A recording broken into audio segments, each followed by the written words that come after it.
గౌరవ ముఖ్యమంత్రి గారు ఇచ్చిన హామీ నెరవేర్చాలి. జీవో నంబర్ 3 చట్టబద్ధత కల్పించాలి. ఆశ్రమ పాఠశాల హెల్త్ వాలంటీర్ రెన్యువల్ చేయాలి. ఆశ్రమ పాఠశాల హెల్త్ వాలంటీర్ రెన్యువల్ చేయాలి. 1/70 చట్టం పటిష్టంగా అమలు చేయాలి. స్పెషల్ డిఎస్ నోటిఫికేషన్ విడుదల చేయాలి. స్పెషల్ డిఎస్ నోటిఫికేషన్ విడుదల చేయాలి. ఐటీడీలో బ్యాక్లర్ పోస్టులు నోటిఫికేషన్ విడుదల చేయాలి. బ్యాక్లర్ పోస్ట్ నోటిఫికేషన్ విడుదల చేయాలి.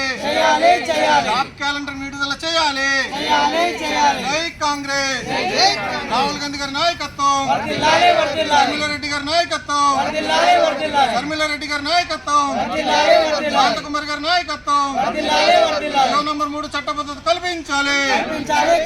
స్పెషల్ డిఎస్ నోటిఫికేషన్ విడుదల చేయాలి. ఆశ్రమ పాఠశాల హెల్త్ వాలంటీర్ రెన్యువల్ చేయాలి. జై కాంగ్రెస్. జై కాంగ్రెస్.